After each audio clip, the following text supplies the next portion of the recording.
إن الحمد لله نحمده تعالى ونستعينه ونستغفره ونعوذ بالله من شرور أنفسنا ومن سيئات أعمالنا. من يهده الله فلا مضل له ومن يضلل فلا هادي له، وأشهد أن لا إله إلا الله وحده لا شريك له، وأشهد أن محمدا عبده ورسوله الذي جاء بكتاب كالشمس في ضحاها وبسنة كالقمر إذا تلاها.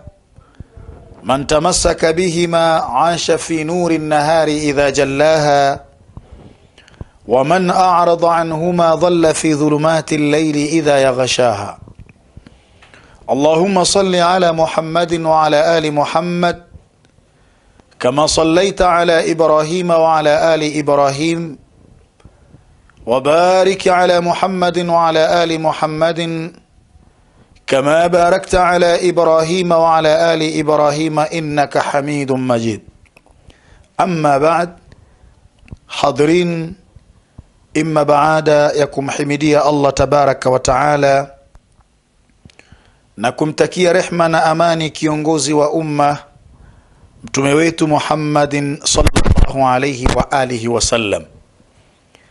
Awali ya yote, yatakikana kila mmoja afahamu anna mawdhu'a sihri, ya kwamba mazungumzo yanayogusa uchawi, minal mawdhu'ati alhamma, ni katika mazungumzo muhimu mno, allati yajibu على علماء أن يتصدى لها بالبحث والنقيب. ni mazungumzo ambayo imekuwa ni wajibu kwa wanawachuoni wa Kiislamu kujishughulisha nayo kwa kufanya tafiti na kwa kufuatilia kwa makini, wataalifi walkitaba, na ikibidi kutunga vitabu, kuandika vitabu vinavyozungumzia mazungumzo yanayogusa uchawi, kwa sababu ni katika mazungumzo muhimu. Leo tunapofanya tathmini vitu vinavyoharibu maisha ya watu, vitu vinavyoharibu afya za watu, ni vitu vitatu. Cha kwanza ni uchawi, na cha pili shayatinul jinni, ni hawa mashaitani wa kijini, na cha tatu ni hasadi na kijicho. Vitu hivi vitatu ni vitu ambavyo vimekuwa vina mchango mkubwa katika kuharibu maisha ya watu, kuharibu afya za watu. Leo biashara za watu zimeharibika, leo kazi za watu zimeharibika, muamalat baina nas, matendeano ya kazi baina ya watu yameharibika. Lakini ukifuatilia utaona ni uchawi, utakuta ni mashayatin, na utakuta hasadi ama kijicho.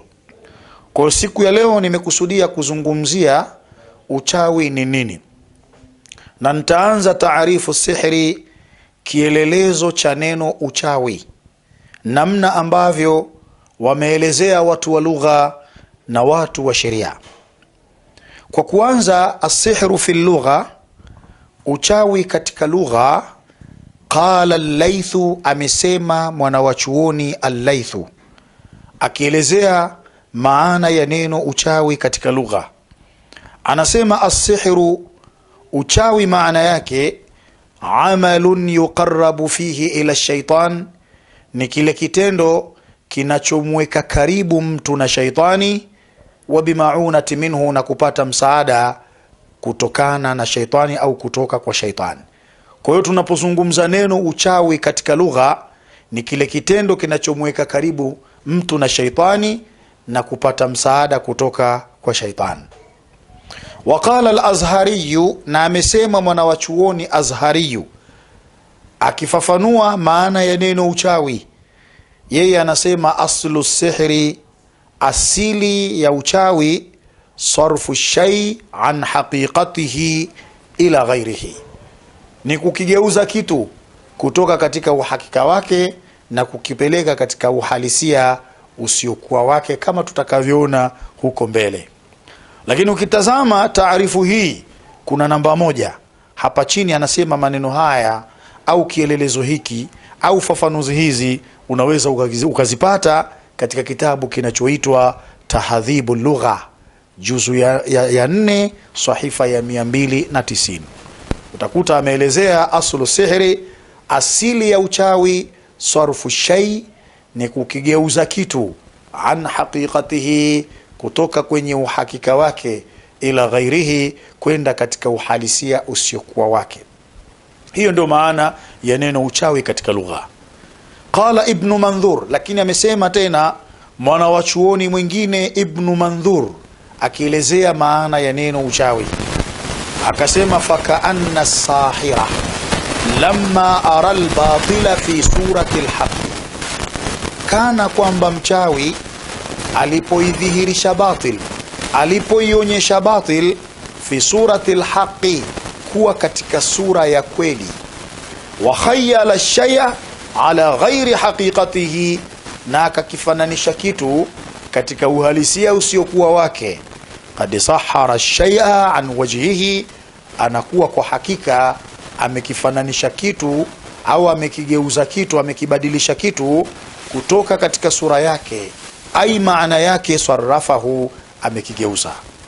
Kwa hiyo mchawi anachokifanya ni kuidhihirisha batil kuwa katika sura ya haki, hali ya kuwa si katika sura ya haki, lakini akafananisha kitu katika uhalisia usiokuwa wake. Sasa hapo anakuwa amekibadilisha kitu kutoka katika sura yake, yani maana yake anakuwa amekigeuza. Hii ndio maana ya neno uchawi katika lugha, lakini kwa kielelezo alichokitoa mwana wa chuoni Ibn Mandhur. Warawa Shimrun an Ibn Aisha, na vile vile akapokea mwana wa chuoni Shimru kutoka kwa Ibn Aisha. Qala, amesema, na yeye anaelezea kuhusiana na kielelezo cha neno uchawi. Anasema qala al-arabu, wamesema Waarabu. Qala, amesema al-arabu, Waarabu, innama sammati sihra sihran, hakika si vinginevyo wameuita uchawi kuwa ni sihri, liannahu yuzilu sihata ila almaradhi, kwa sababu uchawi unaondosha afya na kumpeleka mtu katika maradhi. Kwa hiyo uchawi katika lugha ni kile kitendo ambacho kinaondosha afya ya mtu na kinamfanya mtu awe na maradhi, ndio maana ya neno uchawi. Hata ukitazama kuna namba 3 huku chini, anasema ushahidi almasdaru sabiqi, utatazama katika kitabu kilichotangulia ambacho ni Lisanul Arabi. Lisanul Arabi imeelezea al-arabu innama sammati sihra sihran, Waarabu hakika si vinginevyo wameuita uchawi kuwa ni sihri, liannahu yuzilu sihata, kwa sababu uchawi unaondosha afya, ila almaradhi, na kumpeleka mtu katika maradhi. Bado wanaelezea nini maana ya uchawi katika lugha. Qala Ibn Farisi ani sihri, amesema tena mwana wa chuoni mwingine anayefahamika kwa jina la Ibn Farisi, amezungumzia kuhusu uchawi. Anafafanua, anasema qala qaumun, wamesema jamaa, huwa ikhrajul batili fi surati alhaqi, maana ya uchawi ni kuidhihirisha batili katika sura ya haki, yani kitu ambacho ni batili wewe unakiweka katika sura ya haki, ndio maana ya neno uchawi. Lakini ukitazama fil mu'jamil wasiti, katika kamusi inayoitwa al-mu'jamul wasiti, pia naye shekhe huyo ameelezea, anasema as-sihru, uchawi maana yake ma latfa ma'khadhuhu wa daqa, ni kile kitu ambacho mashiko yake yamekuwa nyororo na yakawa membamba zaidi. Yani kwa kifupi ni kitu kilichojificha, yani uchawi ni kitu ambacho kimejificha, hakijadhihiri waziwazi. Waqala fi muhiti almuhiti, na akasema mwana wa chuoni mwingine katika kitabu kinachoitwa Muhitul Muhiti, akielezea maana ya neno uchawi, anasema as-sihru, uchawi ikhraju shay, ni kukidhihirisha kitu, fi ahsani ma'aridihi, katika muonekano wake uliokuwa mzuri, hata yaftatina, ili iweze kupatikana fitna. Ndio maana ya neno uchawi, na wengi wamefitinika kwa sababu ya uchawi. Lakini tunahama sasa katika maana ya kilugha, tunaenda katika maana ya kisheria, maana ya kiistilahi. Tunasema as-sihru fi istilahi shar'i, uchawi katika istilahi ya sheria, yani katika utambuzi wa sheria. Qala Fakhruddin ar-Razi, amesema mwanawachuoni anayefahamika kwa jina Fakhruddin ar-Razi, akielezea maana ya neno uchawi fi urfi shar'i, katika utambuzi wa sheria. Yeye anasema mukhtassun bikulli amri, uchawi ni lile jambo ambalo limehusishwa na kila jambo, yakhfa sababuhu, sababu yake ikiwa imejificha, wa yutakhayyalu ala ghairi haqiqatihi, na kufananishwa na kitu kisichokuwa katika uhalisia wake. Wayajri majra tamwihi wal khidai, na uchawi unapita mapito ya kuchanganya na kudanganya. Uchawi ni kitu kinachochanganya na ni kitu kinachodanganya. Kitazame vizuri kisa cha Nabiiullah Musa alayhi salam aliposhindana na makohani wa Firauni. Wale makohani walikuwa na zile kamba zao na zile silaha zao, walizibadilisha, walizigeuza wakawa ni majoka. Basi pale wanakuwa wamefanya uchawi. Kwa nini?